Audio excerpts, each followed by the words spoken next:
बात करने के लिए तरुण चुग मौजूद है। तरुण सर, आपसे जानना चाहेंगे, आज आप चंडीगढ़ पहुंचे, सेहत बीमा योजना को लेकर आपने कई सवाल खड़े किए, किस तरीके से देखते हैं आप? ऐसा कि एक टाइम फिक्स योजना है।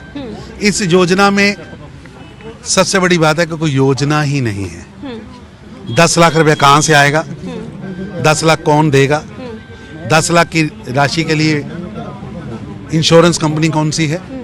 जबकि 1 लाख की इंश्योरेंस कराकर 10 लाख का बीमा बेचा जा रहा है। फिर मैं दूसरा प्रश्न करता हूं, अगर 65 लाख लोगों को सेहत बीमा के कवर में है तो कार्ड की आवश्यकता क्या है?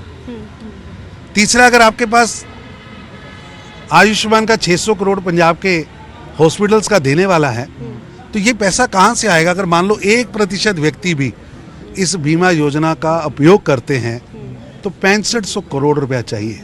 आपने रखा है 600 करोड़ 700 करोड़, बाकी पैसा कहाँ से आएगा? अगर मान लीजिए 10% लोगों ने इसका इस्तेमाल किया तो 65,000 करोड़ चाहिए। 5% ने किया तो 32,000 करोड़ चाहिए, जबकि पंजाब का सरकार का खजाना खाली है। फिर हॉस्पिटल्स में डॉक्टर नहीं। पंजाब सरकार के अंदर सभी हॉस्पिटल में लगभग 53% डॉक्टर ही नहीं है। NHM के एम्प्लॉइज सड़कों पर बैठे हैं, धरना दे रहे हैं, तनख्वाह देने को नहीं है। 2025 से आपने उनको तनख्वाह नहीं दी है। और यहाँ तक कि पंजाब के अंदर DA नहीं मिल रहा है। ऐसी स्थिति में ये 65,000 या 32,000 या 6500 ही सही देगा कौन? सर, सरकार तो ये दावा कर रही है कि हमने जितनी नौकरियां अब तक दी हैं पंजाब में पिछले 4 साल में, 70 साल में ऐसा कभी हुआ ही नहीं पंजाब में।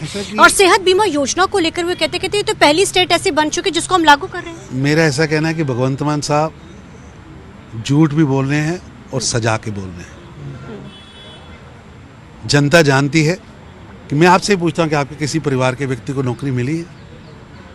और मैं हर सभा में पूछता हूं, हमें तो अब तक कोई बंदा नहीं मिला। जो ये नाम ले रहे हैं, मान लीजिए कोई 10 साल से वैकेंसी थी, 5 साल से वैकेंसी थी, आपने उसको फिल किया है, नई नौकरी कहाँ दी है? और आपने तो वादा किया था हर घर रोजगार, और पंजाब के अंदर 65 लाख घर हैं और 65 लाख रोजगार आपने दिए हैं क्या?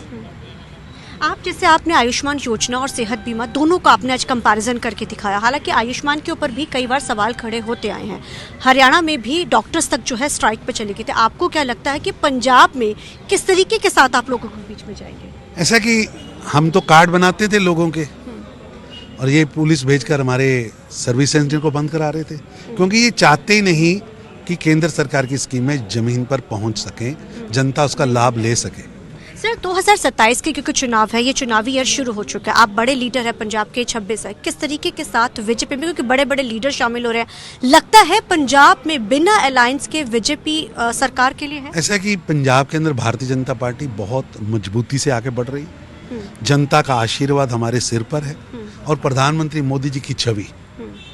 और पंजाब आज हर आदमी चाहता है कि नरेंद्र मोदी जी की डबल इंजन की सरकार बने और जो फाइनेंशियल डेफिसिट में पंजाब फंसा है उससे निकल सके। आपको लगता है कि अलायंस हो पाएगा अकाली दल के साथ, क्योंकि इसको लेके बातें चलती रहती है? भारतीय जनता पार्टी पूरी मजबूती से चुनाव लड़ रही है, तैयारी कर रही है और लड़ रही है। धन्यवाद सर। तो जाहिर है ये साफ तौर पे कह दिया गया तरुण चुग ने कि भारतीय जनता पार्टी 117 सीटों के ऊपर चुनाव जो है लड़ने जा रही है। एक बार फिर से ये दावा किया गया है। अब चुनावी ईयर क्योंकि शुरू हो चुका है, दावे वादे तो ठोके जा रहे हैं। अब देखना अहम रहेगा कि आखिर पंजाब के लोग इस बार किसको फतवा देते हैं।